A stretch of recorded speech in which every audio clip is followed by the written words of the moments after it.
Economia. Oferecimento Pães e Doces e Catarina. Um festival de cucas todos os dias. Acred Coop, Cooperativa Ailus e Hipermais, Varejo e Atacado. E a última reunião do Copom, Comitê de Política Monetária do Banco Central, decidiu reduzir a taxa de juros da Selic de 13,75% para 13,25% ao ano. Alguns especialistas comemoraram a redução, enquanto que outros defendem que ela é insuficiente para fazer o país crescer economicamente. Por isso, o Jornal da Manhã convidou o professor Marcos Augusto Assi Pereira, especializado em ciências contábeis, para explicar até os efeitos dessa decisão. Professor Marcos, bom dia, bem-vindo à Jovem Pan Joinville, obrigado pela sua presença de forma remota. Opa, bom dia. Eu estou de forma remota, mas eu sou quase um cidadão de Joinville, já são 14 anos de sustentário. Já é joinvilense do coração, quase nato aí, que bom. Obrigado, professor. A gente está repercutindo, né? A gente está repercutindo essa decisão do Copom desde a semana passada e a gente queria ouvir o senhor. Qual é o efeito positivo e imediato na economia, se é que já é possível percebermos esse efeito neste momento, essa redução da taxa Selic de 13,75 para 13,25, hein? Bom, acho que a primeira coisa é uma questão emocional, né?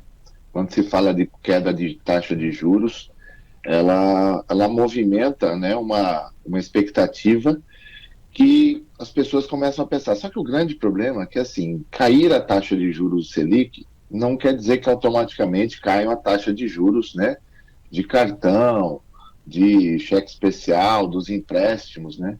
Mas ela sinaliza, né? E a gente estava até depois, quando vocês me procuraram, eu falei assim, caramba, né, eu vou ter que falar sobre essa questão, sobre o risco que isso causa, né? Porque é aquela história. A taxa Selic serve para quê, né? Esse é o principal ponto, né? Para ela controlar a questão da inflação. Então, ela tenta segurar um pouco o dinheiro para que as pessoas não partam, assim, alucinadamente para o consumo. E essa questão do consumo não é para evitar que tenha um consumo consciente, que é uma coisa que o brasileiro precisa entender. Só que acontece, a gente começa a olhar a taxa de juros e assim, e a projeção para o final do ano é 12%. Isso é muito bom? É. Né? Já tivemos taxas menores? Sim. Mas a consciência é que nem sempre, quando a taxa de juros ela desce, ela é reduzida, isso automaticamente chega, porque nós temos um problema sério chamado inadimplência para a questão de empréstimos, né? Então, porque quando o consumo começa e as pessoas elas não juntam dinheiro para comprar, elas fazem financiamento, às vezes elas não percebem que estão pagando muito mais. Então, eu estava até olhando a questão do Serasa, que ela diz que é o seguinte, que 80% da população brasileira tem alguma dívida, algum financiamento. E de cada três pessoas está com problema de inadimplência, está com problema de parcelas em atraso. Então, se a gente incentivar muito mais, pode ser que cause. Então, o que o Copom está fazendo com isso? Está tentando controlar para que não aconteça essa compra, esse aumento, porque aí aumenta a inflação e aí vira aquele ciclo sem fim, né? Aumenta a inflação, taxa de juros e a coisa vai criando um giro em que o ideal seria 2%, 3%, né? Mas, infelizmente, a nossa economia não proporciona esse tipo de mudança para esse momento. Professor, o Brasil tem mesmo a mais alta taxa de juros do mundo? Tem. Opa! A taxa de juros nossa é uma das maiores. E olha que a nossa inflação ainda está menor em relação aos países, né? Da América, da Europa. Mas, assim, a nossa taxa de juros é muito alta porque, assim, vamos pensar da seguinte maneira. A gente fala de uma taxa hoje Selic 13,25 ao ano, e você, quando pega um empréstimo, você está pagando 4, 13, alguma coisa, até 4% ao mês, né?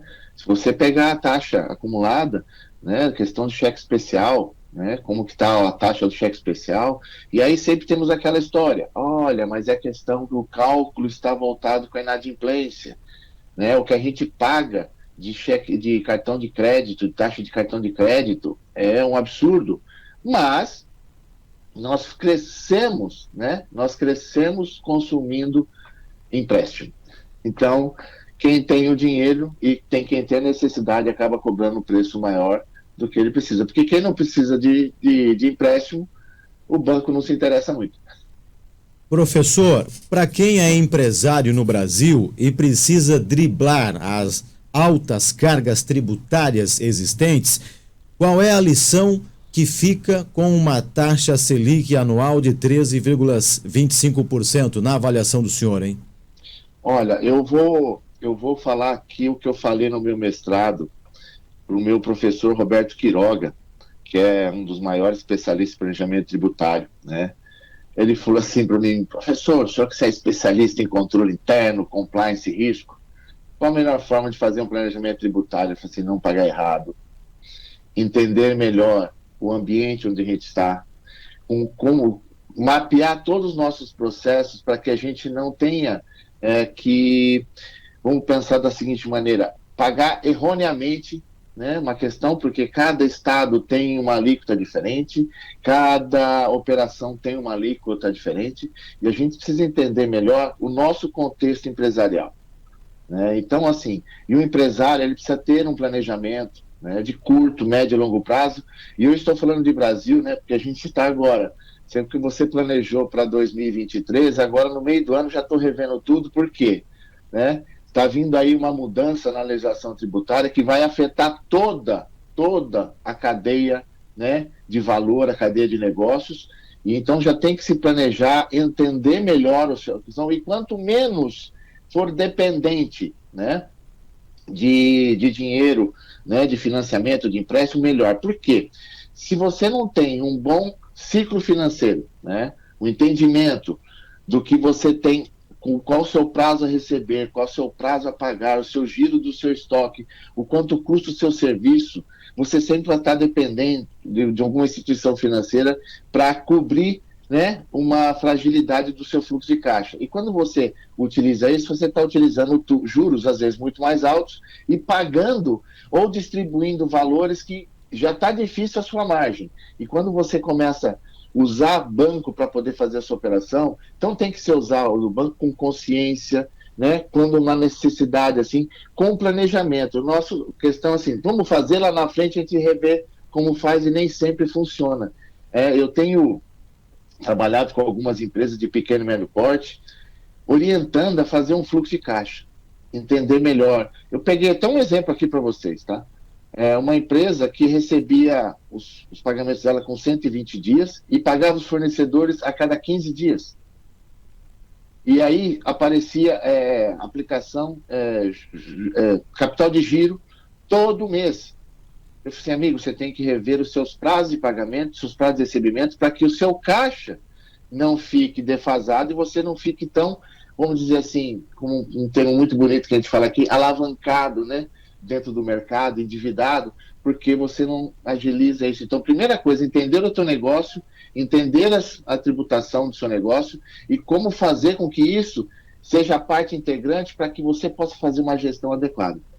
Professor, para a gente finalizar o nosso bate-papo, 30 segundinhos, por gentileza. A economia tem condições de crescer ainda mais com essa política atual desse governo? Se não reduzir os custos, não.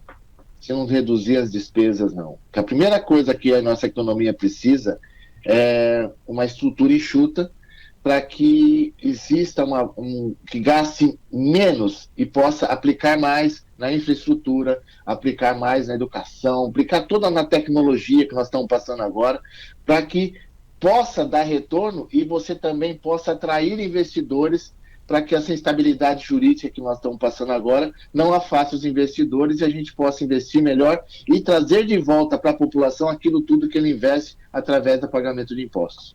O senhor comentou sobre fluxo de caixa, investimento, e aí com essa taxa, o que é melhor neste momento, hein? CDB, e aí a gente ouve falar fixado, pré-fixado, híbrido. Qual a recomendação do senhor, hein, rapidamente, professor? Olha, vou falar o que eu fiz aqui. Eu procurei algumas taxas pré-fixadas, porque eu já imaginava que a taxa Selic ia cair, então CDI é pós-fixado. Então, se alguma instituição né, que tenha condições de se remunerar depois, de volta o dinheiro, né, que tenha a proteção até do FGC, você possa procurar pelo menos operação pré-fixada. Se não achar pré-fixada, e se for de curto prazo, um CDB seria a melhor coisa para poder fazer. Muito obrigado, professor Marcos Augusto. Um grande abraço e até uma próxima oportunidade. Eu que agradeço, muito obrigado e uma ótima semana para nós todos.